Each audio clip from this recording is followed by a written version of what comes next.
অনুষ্ঠান বাড়িতে ঢুকে সমরেশ এবং তার স্ত্রী রিঙ্কুকে বন্ধুদের সাথে আলাপ পরিচয়ে ব্যস্ত থাকতে দেখে একটা কোল্ড ড্রিঙ্কসের বোতল নিয়ে আমি শান্তনু দূরে ফাঁকা জায়গায় একটা পাখার তলায় গিয়ে চেয়ারে বসে কোল্ড ড্রিঙ্কস খেতে খেতে সবাইকে দেখতে লাগলাম। বন্ধু সমরেশ আর ওর স্ত্রী রিঙ্কুর প্রথম অ্যানিভার্সারির অনুষ্ঠানে এসে খুব অবাক হয়ে গেলাম। এত আলোকসজ্জা আর দামি স্যুট কোটের ভিড়ে পাঞ্জাবি পরা আমাকে একটু বেমানান লাগছিল, তাই আমি সবার থেকে একটু দূরে আলাদা বসে কোল্ড ড্রিঙ্কস খেতে খেতে সবাইকে দেখছি আর ভাবছি, এরা সবাই যেভাবে সেজে গুজে এসেছে, সেখানে আমার এই সাদামাটা পাজামা পাঞ্জাবি পরে আসা নিয়ে আবার কথা শুনতে না হয়। যদিও আমি একজন ব্যাংক এমপ্লয়ি, তবুও আমার পাজামা পাঞ্জাবি পরতেই ভালো লাগে বেশি। ব্যাংকে প্যান্ট শার্ট পরে যেতে হয় ঠিকই, তবে কোনো অনুষ্ঠান বাড়ি বা আত্মীয় স্বজনের বাড়িতে গেলে পাজামা পাঞ্জাবিতে আমি খুব কমফোর্ট ফিল করি। বন্ধুদের সাথে কথা বলতে বলতে পিছন দিকে ফিরতেই সমরেশের চোখ পড়ল আমার দিকে। এগিয়ে এসে বলল, কখন এসেছিস তুই? আমরা ওখানে আড্ডা দিচ্ছি আর তুই একা এখানে কি করছিস? হেসে কোল্ড ড্রিঙ্কসের বোতলটা দেখিয়ে বললাম, কেক কখন কাটবি? আমায় একটু তাড়াতাড়ি বাড়ি ফিরতে হবে। সমরেশ কাঁধের উপর হাত রেখে বলল, বাড়ি যেতে হবে মানে? ওসব হচ্ছে না, আজ সারা রাত পার্টি করব। তুই বৌদিকে কেন নিয়ে এলি না? ফাঁকা বোতলটা টেবিলে রেখে বললাম, এমনিতেই মৌমিতার শরীরটা খুব একটা ভালো না বলে সে আসতে চায়নি। সমরেশ বলল, এটা তুই ঠিক করিসনি। ঠিক আছে, ওটা আমি পরে দেখছি। আমার হাত ধরে টেনে তুলে জোর করে বন্ধু মহলের আড্ডায় সামিল করালো। আমার বিবাহিত সব বন্ধুরা তাদের স্ত্রীদের নিয়ে এসেছে।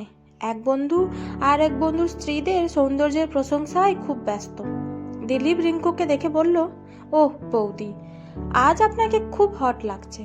রিঙ্কুও দিলীপের বউকে বলছে, বৌদি, এই শাড়িটাই আপনাকে যা মানিয়েছে না, দারুণ সুন্দর লাগছে।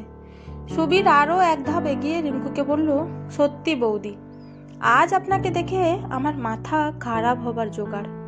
আপনার পাশে আমার স্ত্রী একদম বেমানান। আমি তো তখন থেকে শুধু আপনাকেই দেখছি। এরকম কথা শুনে সবাই হেসে উঠল। রিঙ্কু লজ্জা পেয়ে বলল, সুবীরদা, আপনি সবসময় একটু বেশি বেশি বলেন। আমি চুপচাপ ওদের কথা শুনছিলাম। রিঙ্কু অন্যদিকে যাবে বলে ঘুরে দাঁড়াতেই আমাকে দেখে বলল, আপনাকে তো ঠিক চিনলাম না। সমরেশ এগিয়ে এসে বলল, ও আমার কলেজ লাইফের বেস্ট ফ্রেন্ড আর রুমমেট ছিল। ওর নাম শান্তনু। রিঙ্কু একটু অবাক হয়ে সমরেশকে বলল, ও, ইনি তোমার সেই লাভার বয় রুমমেট যে একটার পর একটা শুধু প্রেম করতো আর ছাড়তো? সমরেশ মুচকি হেসে ওর স্ত্রীকে বলল, এখন ও আর লাভার বয় নেই, বিয়ের পর একদম ফেঁসে গেছে। ওর বাবা মা জোর করে গ্রামের একটা মেয়ের সাথে বিয়ে দিয়ে দিয়েছে। বিয়ের পর থেকেই বন্ধু আমার সব সময় মনমরা হয়ে থাকে। দিলীপ এগিয়ে এসে বলল, ওকে কতবার বলেছি ডিভোর্স দিয়ে দে। যে মেয়েকে নিয়ে সমাজে চলতে পারিস না, বন্ধুদের কোনো পার্টিতে নিয়ে যেতে পারিস না, এমন মেয়ের সাথে তোর থাকার কোনো মানেই হয় না। সমরেশের স্ত্রী রিঙ্কু বলল, দিলীপ দা তো ঠিকই বলেছে, অমন আনস্মার্ট মেয়ের সাথে থাকার কোনো মানেই হয় না। আপনি বরং ডিভোর্স দিয়ে দিন। জবাবে আমি কিছু না বলে সমরেশের দিকে তাকিয়ে শুধু বললাম, অনেক রাত হয়ে যাচ্ছে, কেকটা কেটে ফেল, আমায় তাড়াতাড়ি বাড়ি যেতে হবে। সমরেশ একটু রেগে গিয়ে বলল, সেই তখন থেকে তুই এত যাই যাই করছিস কেন বলতো? বাড়িতে গিয়ে ওই অশিক্ষিত আনস্মার্ট মেয়েটা থেকে তুই কি এমন পাবি যে যেতে পাগল হয়ে যাচ্ছিস? আমি সমরেশের কথায় রাগ না করে হেসে বললাম, বাড়িতে গিয়ে আমি আর আমার স্ত্রী একসঙ্গে খাবো। আসলে মৌমিতার শরীরটা ভালো না বলে আমাকে তাড়াতাড়ি বাড়ি যেতে হবে।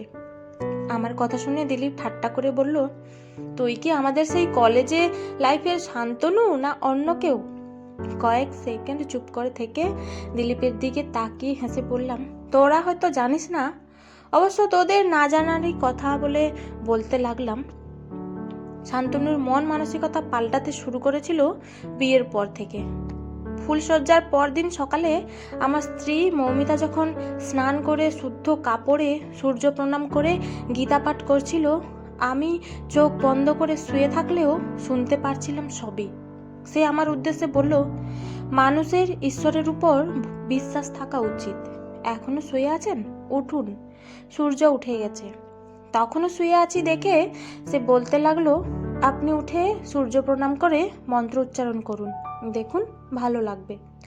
আমি উঠে বিছানা থেকে নেমে একটু রাগ করেই বলেছিলাম, কোনো মন্ত্র আমি জানি না। সে বলেছিল, আপনি সামনে দাঁড়িয়ে সূর্যের দিকে তাকিয়ে হাত জোড় করে দাঁড়ান, আমি পিছন থেকে সব বলে দিচ্ছি। স্ত্রীর মুখ থেকে এমন কথা শুনে আমি লজ্জায় মাথা নিচু করে বলেছিলাম, কোনো মন্ত্রই না বুঝে পাঠ করা উচিত না। মৌমিতা সেদিন হেসে আমার হাতটা ধরে বলেছিল, সমস্যা নেই, আমি আপনাকে শিখিয়ে বুঝিয়ে দেব বলে টেবিলের উপরে মায়ের রাখা ধুলো পড়া গীতাটা মুছতে মুছতে মৌমিতা আমায় বলেছিল, পৃথিবীর সবচেয়ে দামি জিনিসটা আপনি এরকমভাবে অযত্নে রেখেছেন, নিশ্চয়ই এটা চর্চা করেন না। জবাবে বলেছিলাম, ওটা আমার মা পড়তেন বলেই টেবিলে রাখা আছে, আমি পড়ে ওর মানে উদ্ধার করতে পারবো না বলেই পড়ি না। আমার স্ত্রী আমাকে অভয় দিয়ে বলেছিল, ঠিক আছে, আমি আপনাকে পড়ে মানে বুঝিয়ে দেব। এখন তোরাই বল, সংস্কৃতে যার অনার্স ছিল সে কি সত্যিই অশিক্ষিত? দিলীপ, সমরেশ, সুবীর আমার কথা শুনে চুপ করে আছে। আমি দিলীপের দিকে তাকিয়ে বললাম, তোকে কে বলেছে আমার স্ত্রী আনস্মার্ট? তুই তো আমার স্ত্রীকে কখনো দেখিসনি। আমার স্ত্রী হচ্ছে দুনিয়ার সব থেকে স্মার্ট মেয়ে। মেয়েদের স্মার্টনেস মানে এই না যে হাই হিল জুতো পরে চুলের রং কৃত্রিম করে কিছু জিনিস মুখে মেখে অনুষ্ঠানে হাজির হয়ে হাতে গ্লাস নিয়ে ইংরেজিতে কথা বলবে। শালীনতা বজায় রেখেও স্মার্ট হওয়া যায়। সমরেশের স্ত্রী রিঙ্কুর দিকে তাকিয়ে বললাম, বৌদি, আপনার চোখে স্মার্টনেস মানে হলো নিজেকে কামিনী রূপে পরপুরুষের সামনে উপস্থাপনা করা। আমার স্ত্রীর চোখে স্মার্টনেস হলো পরপুরুষের কামনার চোখ থেকে নিজেকে রক্ষা করা। সমরেশের কাঁধে হাত রেখে বললাম, তুই হয়তো ভাবছিস আমি আনস্মার্ট মেয়ে বিয়ে করেছি বলে এমন মনমরা হয়ে গেছি, কিন্তু তোর ধারণাটা ভুল। আমি এমন হয়েছি আমার অতীত জীবনের কর্মকাণ্ডের জন্য। আজ আমি সত্যিই খুব অনুতপ্ত আমার আগের কর্মকাণ্ডের জন্য। এত পাপের মাঝেও নিশ্চয়ই কোনো ভালো কাজ করেছিলাম, যার জন্য ভগবান আমায় এমন একজন স্ত্রী জীবন সঙ্গিনী রূপে দিয়েছেন। যদি পারিস নিজের স্ত্রী বলিস আর অন্যের স্ত্রী বলিস, তাদের সম্মান করিস। কথাগুলো কেন বললাম একটু বোঝার চেষ্টা করলেই বুঝতে পারবি। আমরা সবাই বন্ধু, তবুও তো স্ত্রীকে দেখে অন্য পুরুষের মাথা ঠিক থাকে না। এখন বুঝতে পারছিস? আজ তুই তোর স্ত্রীকে কামিনীর রূপে সবার সামনে প্রদর্শন করেছিস। কথাগুলো বলে সবার দিকে একবার চোখ ঘুরিয়ে সমরেশকে বললাম, তোকে আগেই বলেছি মৌমিতা একা বাড়িতে আছে, তার শরীরটা ভালো না।